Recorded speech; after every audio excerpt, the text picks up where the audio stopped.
This is Movietone. Leslie Mitchell reporting.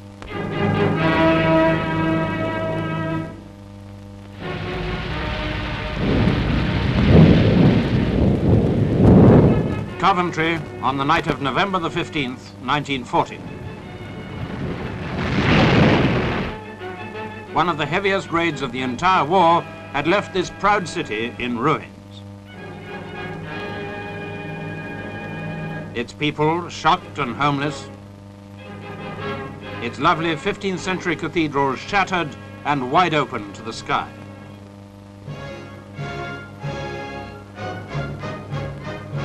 King George VI went there himself to inspect the appalling damage and lend courage to the people.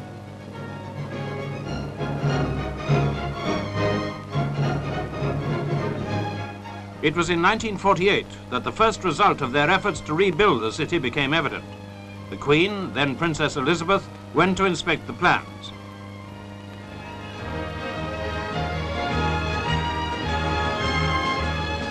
And she performed the opening ceremony of the new central square.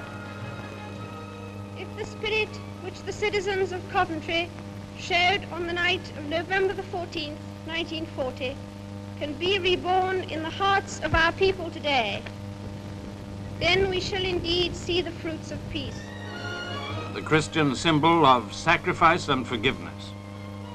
In 1950, Sir Basil Spence's design for the new cathedral was chosen.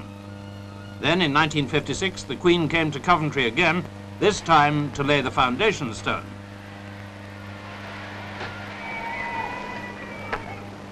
I declare this stone well and truly laid.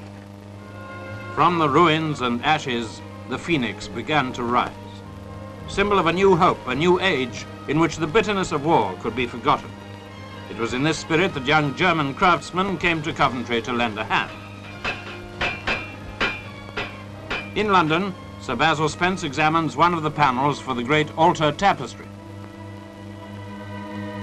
He'd commissioned Graham Sutherland to design it.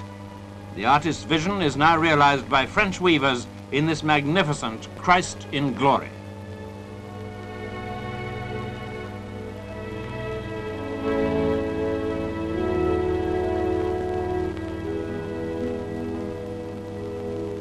So, an act of faith reaches its climax, as inside the new cathedral, the congregation awaits the arrival of the Queen.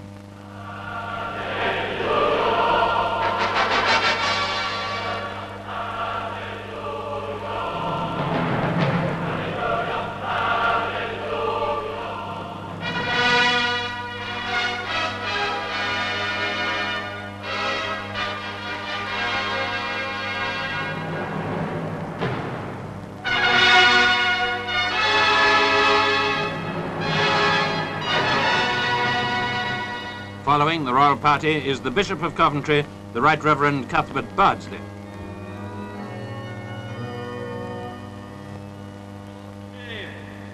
Welcome to you all. In God's name, welcome to you. With his pastoral staff, the bishop traces out the first two letters of the Greek word meaning Christ. This is to signify that the church which he is now to consecrate belongs to Jesus Christ. That thou wouldest vouchsafe to purify, hallow, and consecrate with the everlasting plenitude of thy sanctifying power this church.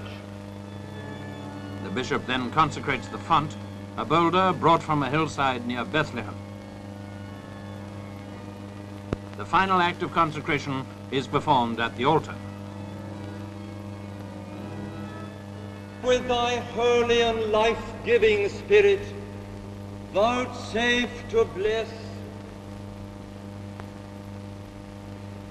hallow, and consecrate this altar for the celebration of the mysteries which thy Son ordained for a continual memorial of himself.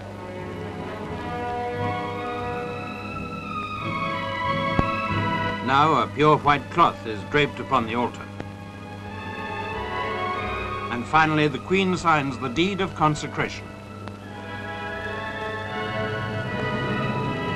A moment of great rejoicing for Christians everywhere. Here is a magnificent offering to the glory of God.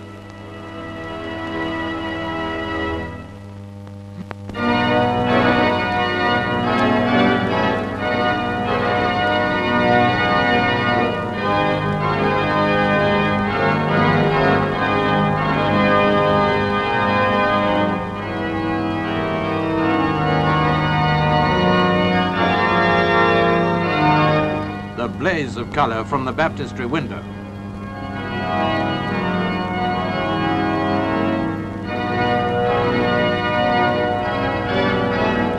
The delicately engraved angels and saints decorating the Great West screen.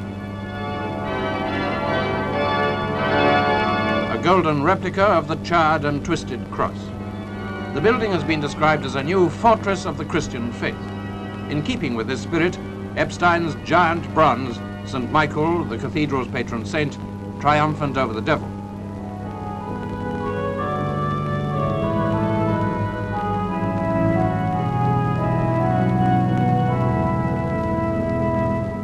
Magnificently fashioned out of pink sandstone and surmounted by a flying cross, built in the service of God for the needs of a modern industrial city.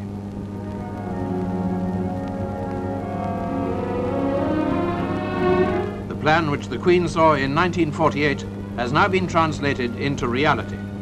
From this focal point, they've rebuilt a city worthy of the people who withstood that terrible night in November 1940.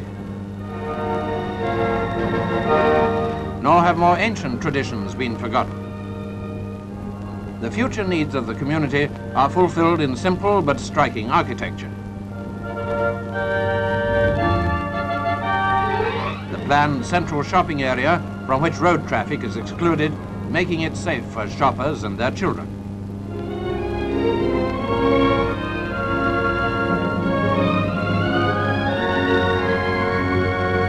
A new city and its new cathedral proclaiming the majesty, eternity, and glory of God.